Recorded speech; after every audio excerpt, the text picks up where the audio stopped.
Back to Geeky Bat. We are almost done with Lady Deadpool. We are finally going to do the black parts of her outfit.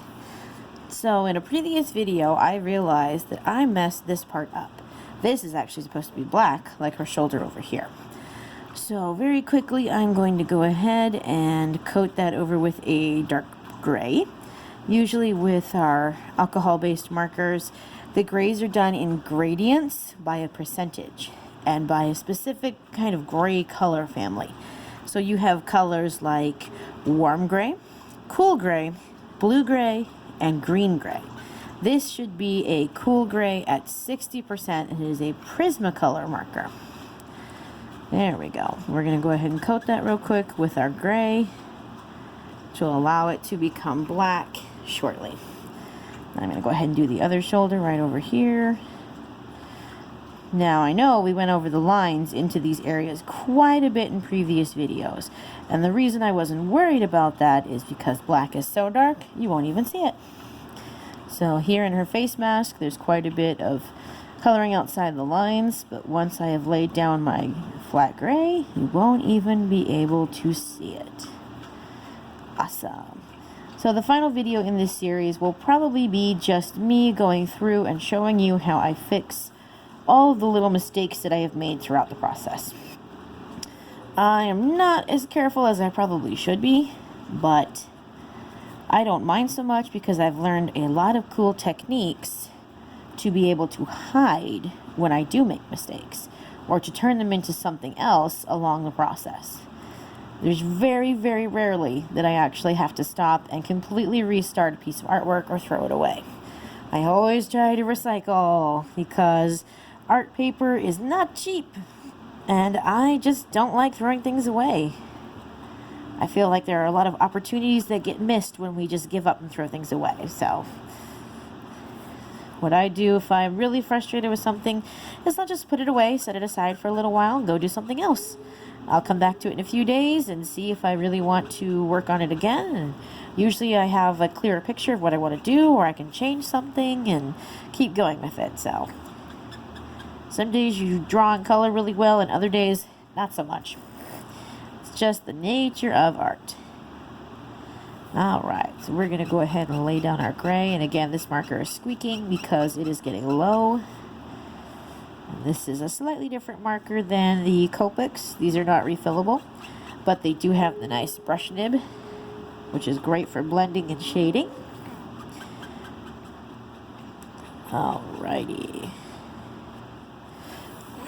Now it's really starting to come together. Yay. Alright, go ahead and do the other sides here. Don't forget her hip.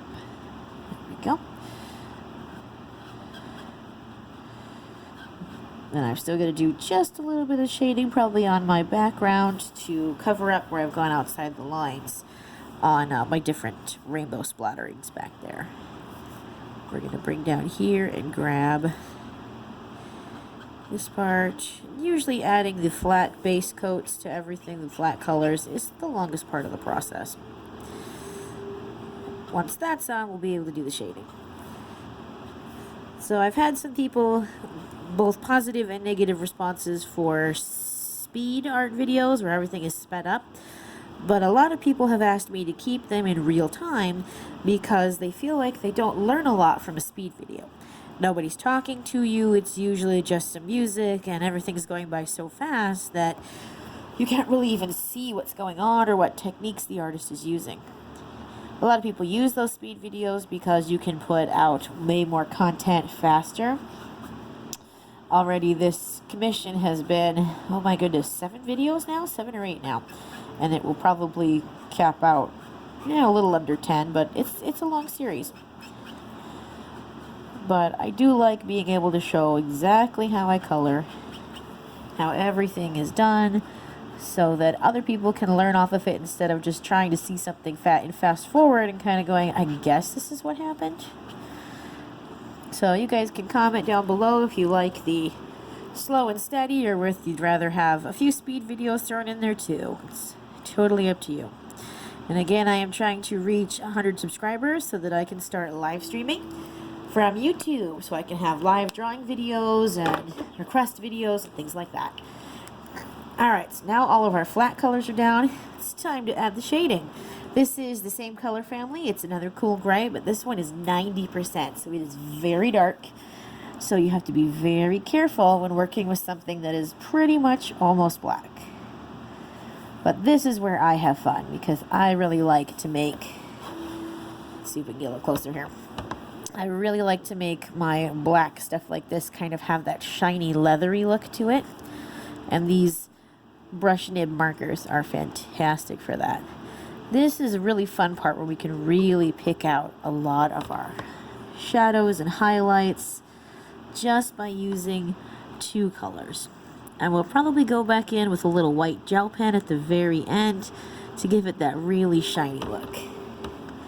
So already it's really looking cool, isn't it? And I am just adding little, pretty much lines of this really dark gray that's almost black right on top of my 60% middle tone gray. And by doing that, I really get that shiny comic book leather effect. That's looking so cool already, isn't it? Alright, let's move over here to the shoulder, which needs a little bit of work because you can still see some of the red coming through. So I'm going to lay out a few bigger shapes here before I go in to do that same kind of leathery shading.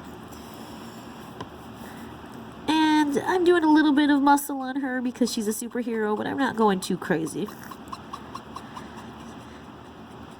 I don't want her to be too buff. Buff enough that she looks like she can take somebody out, which is her job, but not so buff that it's kind of like, whoa, what happened to you? My style doesn't read that well for that kind of buffness. There we go. There's one shoulder. Excuse me while I'm snuffling. I'm having allergies this morning. I'm finally not sick. Yay. But the allergies, they just don't like me very much. Alright. I'm going to follow my lines around, go ahead and get some shading on the edge so that I don't mess that up later.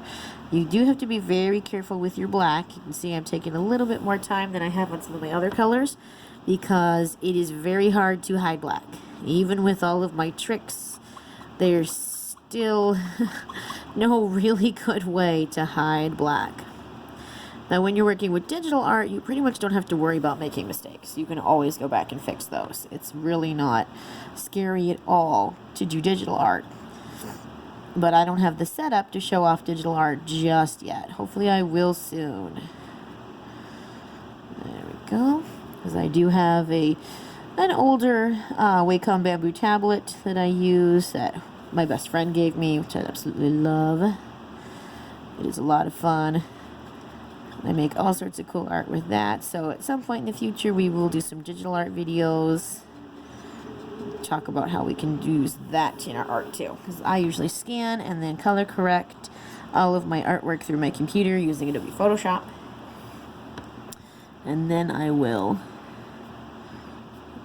share it and upload it to various places. And I'm going to add just a teeny bit of extra shading here. Probably should have done that with a slightly lighter color, so I'll go back over it here in just a second. Just noticing that that's not really popping very much. Not as much as I want it to.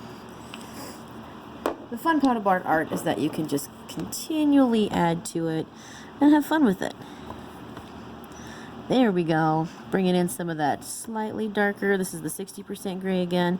And I've covered up a little bit of the mistakes that I've made along the way by doing this as well, which also adds some extra shading and helps it to look just a little bit better. Alright, that is it for this video. I'm almost over time. I will be back with part 2 of the black shading. See you in a bit.